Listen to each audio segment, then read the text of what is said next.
నమస్తే. యూట్యూబ్ ప్రపంచానికి స్వాగతం.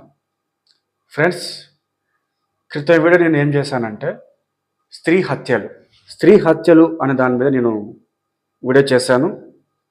తర్వాత ఇప్పుడు ఏం చేస్తున్నానంటే ప్రేమ హత్యలు, ప్రేమ వేధింపులతో కావచ్చు, ప్రేమికుల మధ్య వచ్చిన ఎడబాటు ద్వారా కావచ్చు, జరిగే హత్యల గురించి నాకు తెలిసిన నేను కొంచెం చెప్తున్నాను. జాగ్రత్తగా వినండి. అబ్బాయి అమ్మాయి చాలా చక్కగా లవ్ చేసుకుంటున్నారు. ఒక 2 సంవత్సరాలు, 3 సంవత్సరాలు, 4 సంవత్సరాలు చాలా బాగా లవ్ చేసుకున్నారు. అంతా ఓకే. తన మనసు అతనికి ఇచ్చింది, అతని మనసు ఈమెకి ఇచ్చాడు. Everything okay. కానీ ఎక్కడో ఏదో జరిగి అమ్మాయి దూరం పెట్టేస్తుంటుంది. తను ఎందుకంటే ఇంట్లో వాళ్ళ ఫోర్స్ కావచ్చు, సమాజంలో ఫోర్స్ కావచ్చు, బంధువుల మధ్య ఉన్న ఫోర్స్ కావచ్చు, ఏదైనా ఉండొచ్చు తనకి. అది మనకు చెప్పదు. ఆ సమయంలో నువ్వు నాకు వద్దు, నాకు సెట్ అవ్వదు, మధ్యలో విడిపోదాం, ఇక బంద్ చేసుకుందాం అంటారు వాళ్ళు.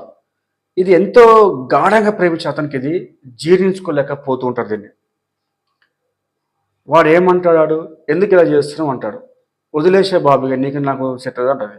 వీడు తట్టుకోలేక ఒక డిప్రెషన్కి వెళ్ళిపోయాడు, ఒక సైకిల్లోగా తయారయ్యాడు. నన్నే వద్దంటావా? ఇంత గాఢంగా నేను ప్రేమించాను, నేను ఎంతో ప్రేమగా చూసుకున్నాను, నీకోసం నేను సర్వస్వం పెట్టాను, నా సమయం ఇచ్చాను, నా డబ్బు ఇచ్చాను, అంటే నా లైఫే నీకోసం నేను త్యాగం చేశాను కదా అని ఒక డిప్రెషన్కి వెళ్ళేసి దాన్ని చంపుతున్నాడు. గుర్తుంచుకో సోదరా, నీ ప్రేమ మనకు తెలుసు, నువ్వు తనని ఎంతగా ప్రేమించావో తెలుసు.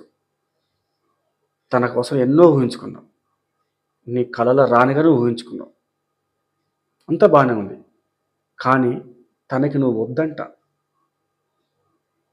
ఎక్కడ వచ్చిందో తెలియదు, నిన్ను వద్దంటుంది. అంత మాత్రం తను చంపాలా? అంత మాత్రం తనను భయపెట్టాలా? ఒక్కసారి నువ్వు ఆలోచించు. తను అబద్ధం చెప్పి నిన్ను అదే విధంగా పెళ్లి చేసుకుంటే జీవితాంతం నువ్వు హ్యాపీగా ఉంటావా? జీవితాంతం నువ్వు తనతో సర్వైవ్ కాలేస్తావా? నువ్వు కష్టం కదా, కొంచెం బాధగానే ఉంటుంది, కొంచెం కాదు చాలా ఉంటుంది. మర్చిపోతానే కూడా చాలా దారులు ఉన్నాయి కదా. కానీ చంపడం తప్పు కదా, చాలా తప్పు చంపడం. తను వద్దంటుందంటే తనకు 100 కారణాలు ఉండొచ్చు, అది మనం తట్టుకోలేకపోవచ్చు. నువ్వు దానిలోంచి ఎట్లా బయటికి వెళ్దామో నువ్వు ప్లాన్ చేయి. కానీ తననే ఈ భూమి మీద లేకుండా చేయడం అనేది చాలా తప్పు కదా సోదరా. ఎందుకంటే తనని కన్నెవాళ్ళు ఉంటారు, పెంచిన వాళ్ళు ఉంటారు. తను ఉద్యోగం చేసి నా కుటుంబాన్ని సాదుద్ది అని అమ్మా నాన్న కలలు కంటూ ఉంటారు కదా. మరి వాళ్ళకి ఎవరు తీసుకొచ్చి పెడతారో వాళ్ళ కూతుర్ని? ఒక్కసారి ఆలోచించి నువ్వు. తనకు వేరే ప్రపంచం ఉందనుకుంటుంది. పోనీ నువ్వంటే ఏందో నిరూపించు. చంపడం కాదు, నిరూపించు, సవాల్ చేయి. నన్ను కాదని వెళ్ళావు కదా, నేనంటే ఏందో నీకు తెలుస్తుంది. ఫ్యూచర్లో నా సక్సెస్ ఏదో నీకు తెలుస్తుంది. ఆ రోజున నువ్వు తలకాయ బాదుకొని ఏడుస్తావు. ఎస్, ఆ విధంగా నువ్వు ఇన్స్పైర్ కావాలి. నువ్వు చంపడం ఎందుకండి? మన హంతకులమా? చంపే హక్కు నీకు లేదు, నాకు ఎవ్వరికి లేదండి.